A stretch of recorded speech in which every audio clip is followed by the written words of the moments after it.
Hello and welcome to my Let's Play of Firewatch. It was released yesterday and I am so excited to play this game. I've been looking forward to it for a very long time, and as usual, let's get right to it. So, main menu, all I've done is adjust the settings a little bit, turned off the motion blur, etc, etc. And we'll start a new game right away. Let's see what the intro has to show us. Camposanto is, of course, the developer.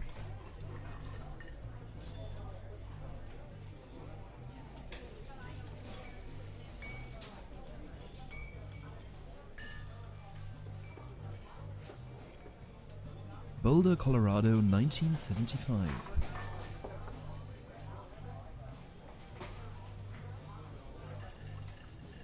You see Julia.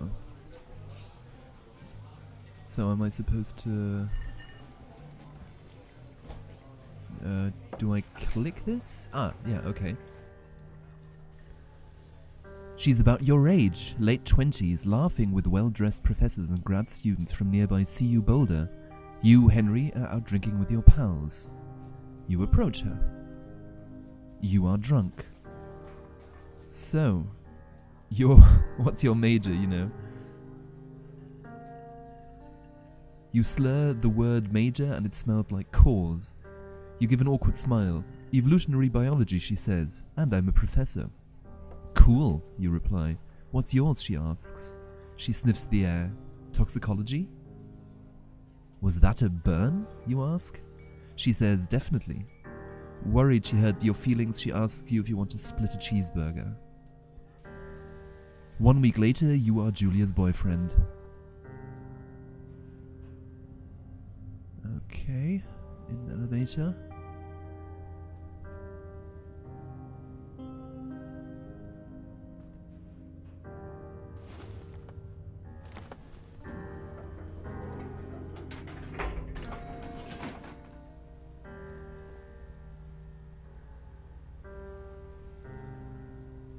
God, the music is killing me already.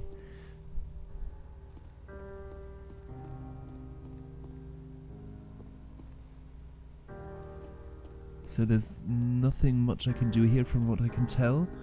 Okay, so apparently we're getting in the car. You date for over 1 year. She drives you absolutely nuts. It's great. You move in. You share an apartment near the school with the view of the mountains. You two drink beers out on the deck. You drink beer just about anywhere. Life is good. Julia wants to get a dog.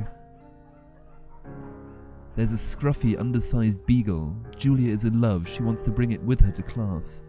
There's also an intimidating but gentle-eyed German shepherd. Nothing bad could happen to Julia with walking this dog. It's badass. Shepherd or beagle? I think I'll go with the shepherd. Mayhem's an excellent dog. He loves wrestling with you in the park and goes with Julia on her runs. Even though he's too big to bring to school, Julia loves him all the same. Mayhem is a friend, child, and a pet, all rolled into one. You talk out on the deck. It's summer. 9:30 p.m. and the heat still radiates off the high desert. What do you think about kids? She asks. Kids? They're not very smart, or good at much. I'm saying if you and I have a couple little idiots, that would be pretty good. In that case, we should probably get married. Yeah, I would like that, you say. These kids are going to be screwed up enough. It's probably for the best that their parents are hitched. You say that's absolutely right.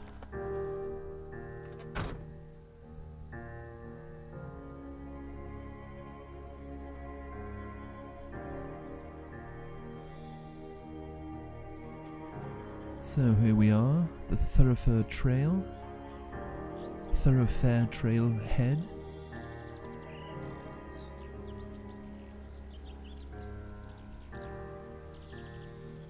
No fireworks, and watch out for the grizzlies. Off we go.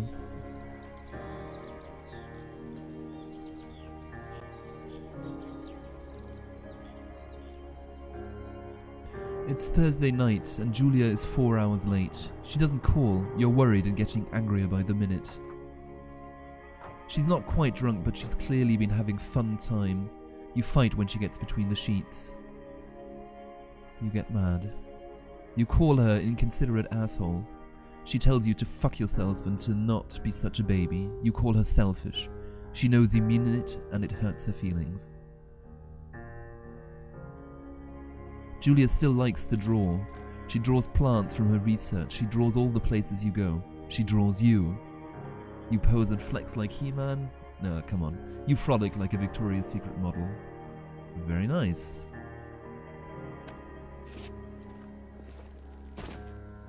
God, I hope Julia hasn't died yet. Oh God. The music.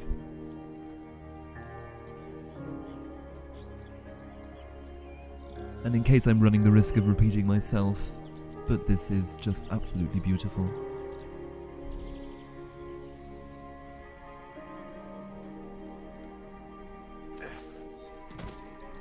What a beautiful game.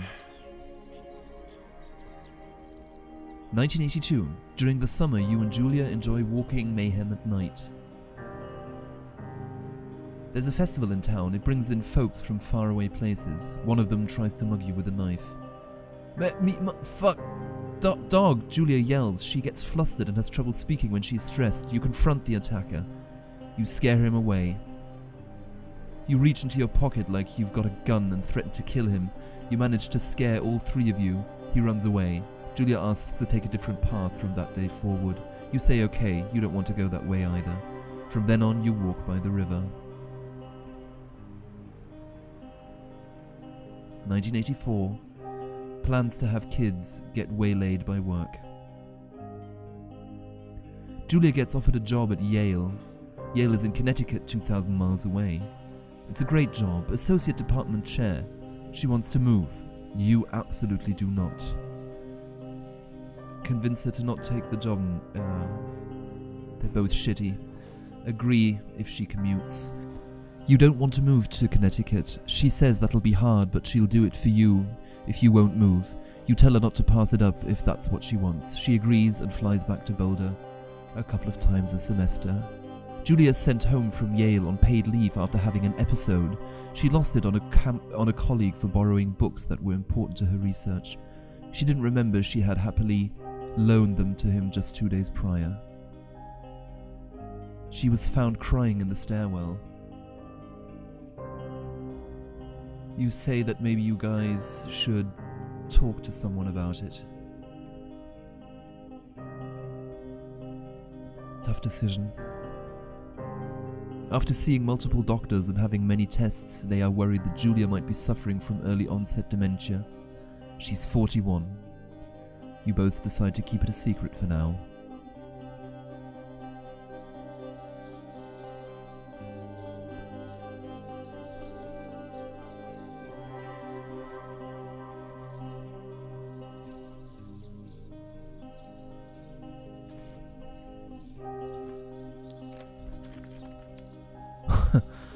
Oh my God. Mayhem is getting older. He's got silver hair down his back and slows down at night.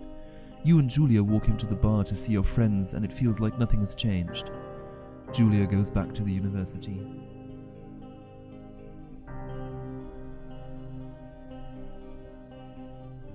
Julia's affliction gets worse. She can't remember things in class.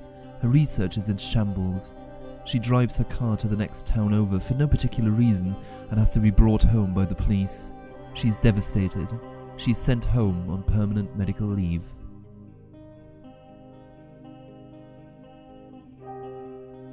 Some days you get the Julia who calls you a dope and your unborn children little idiots. Other days you get a stranger. She pulls you into bed to make love. After 5 minutes she goes into a panic, believing her dad is at the door. You tell her family. They are crushed and begin to make trips to and from their home in Australia to visit her. For a while, your friends come by with little things to brighten the day.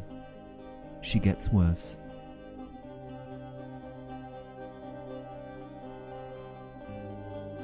You spend your days following Julia around the house. You count the seconds between the 2 weekly visits from Daniel, the nurse. He suggests that Julia should live somewhere else, somewhere with 24-hour care, a home. It sits with you for a couple of months. You are determined to take care of her by yourself. You decide to move her into a... No, you determined to take care of her by yourself.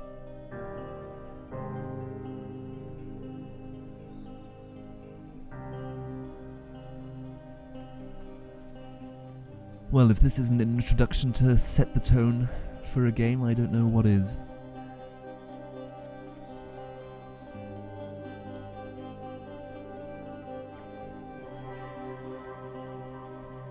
And I'm fearing for the worst. Oh, hello.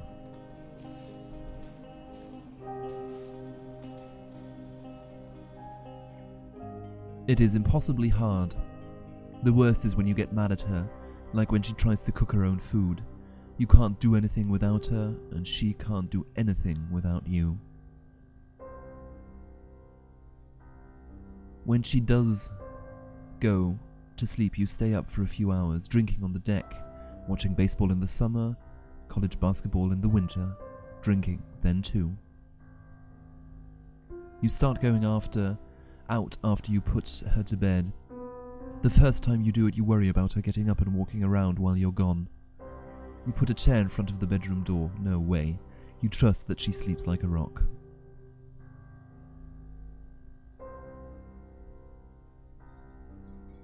You go to the same bar at the boring end of Pearl Street. It's nice there. Over time, you tell Sheila, the bartender, everything. It's a huge weight off. You're home and in bed by 1 AM a couple of nights a week. You look forward to those nights.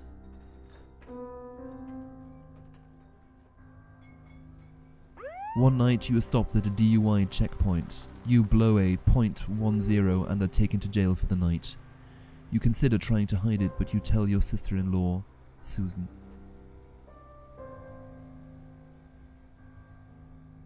Julia's parents take the next plane from Australia. They can't believe the state your house is in. Then they tell you Julia is coming to live with them. You don't argue. You say you'll visit soon. A few weeks go by. Summer is coming and you see an ad in the paper for a job. You take it.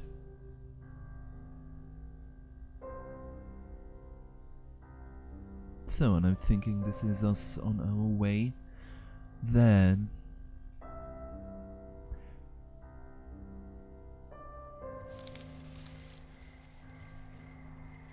So for everybody that is unfamiliar with this game, it is called Firewatch. I'm sure that's something that you have gathered so far.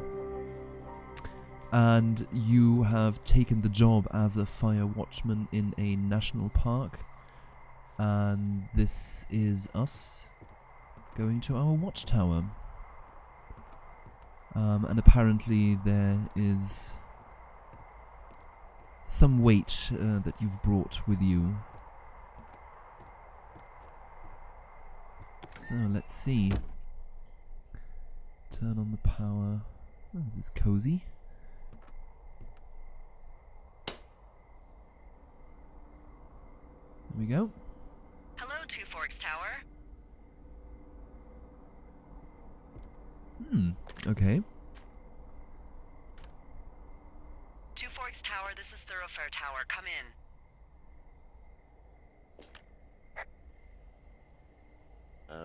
Hello? Whoever this is? It's Henry, right? Yeah. I'm Delilah. Yeah, that's what the guy said on the phone. So, what's wrong with you? Excuse me? People take this job to get away from something. So, what's wrong? What's wrong with you? That's a great idea. Go ahead. Look, I just hiked for 2 days, so I don't really follow whatever it is you're doing right now. You take a stab at what's wrong with me.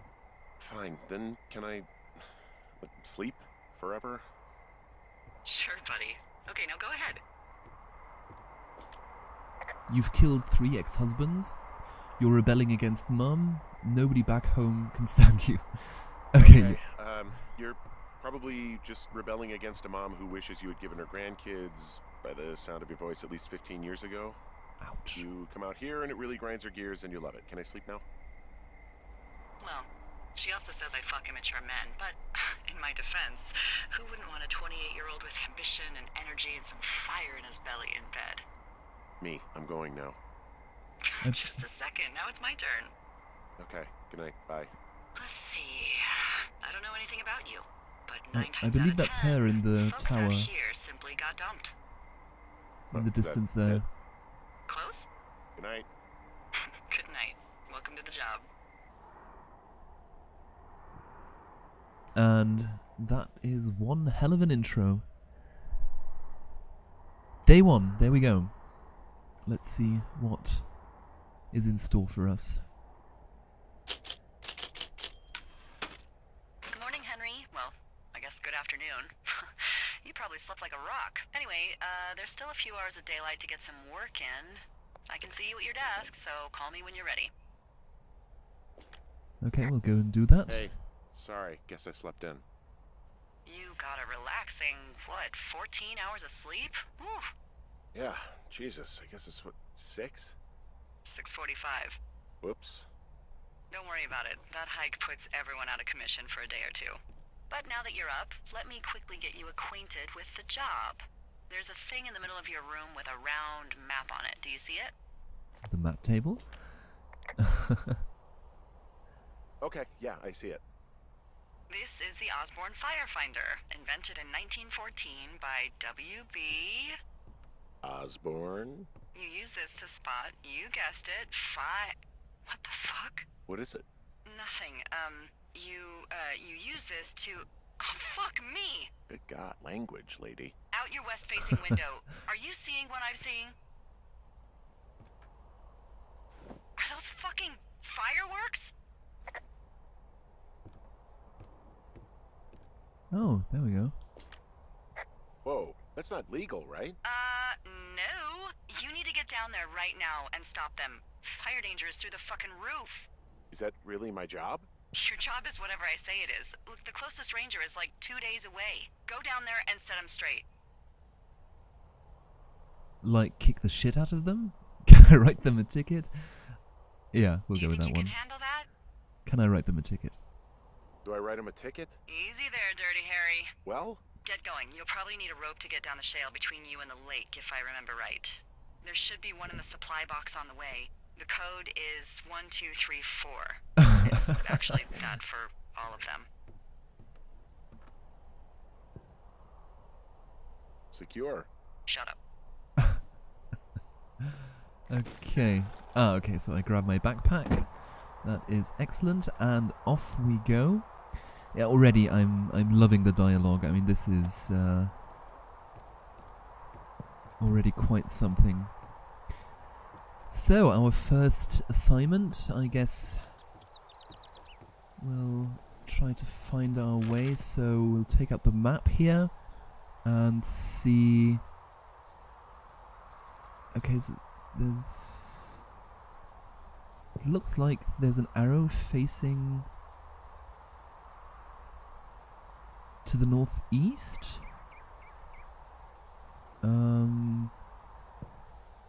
Okay, let's just carry on a little ways here.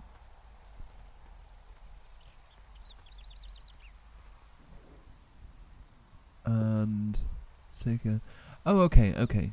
So it wasn't an arrow, it was just my outlook tower, and we'll just carry on along here. And then we should get to that supply box. What was it, 306?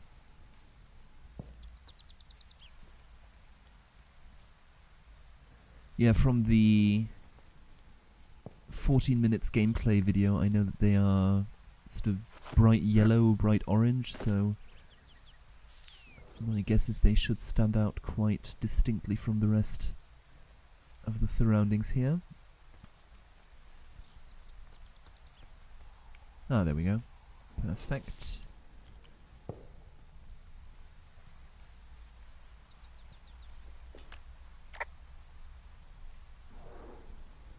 So are there a lot of these out in the woods? Yeah, Yeah, we got him all over the Shoshone. He saved us a lot of back and forth from the trailhead. Don't take all the good stuff. Yeah, all right.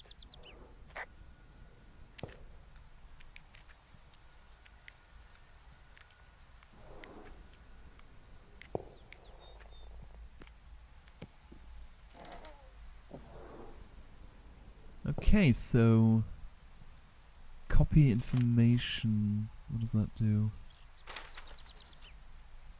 Okay, so it takes down the trails? And this note. Okay, let's Hey, I see. found a note to a guy named Ron from some guy Dave. That's probably Dave Gaskell. He's completely nuts. Is that right? Is that Harmless, but yeah. One of those, fall off the grid and eat ants for a week type. Totally fucking cuckoo. Which is kind of what the job attracts. right? So let's take a look at this note. Ron, hey man. Guy couldn't take it, so I locked up his lookout and put some stuff in the box. Found one of those bars you liked, hiking into the park, but let's get fucked when I'm back. Dave. And I guess I'll keep it. Granola bar? Can I store that, or is it just to eat it? Okay, I guess I'm gonna eat it. And then we'll take the rope. And close up. I guess we don't put the lock back on, but that won't matter for the time being, I don't think.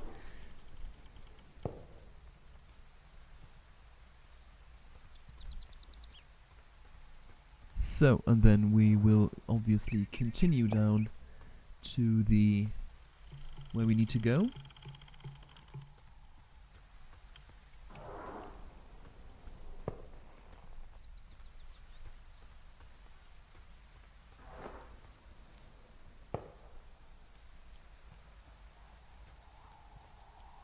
And isn't this just one of the most magnificent sights? So beautiful. Oh, we can actually do some running here. Now my instinct is to press shift, so pressing R is a little awkward. But let's give it a go.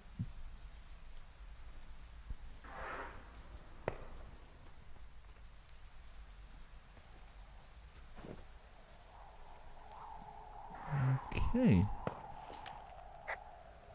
This shale slide is steep. How do you expect me to get down this? I don't remember it being that bad. It's not even named on our topos.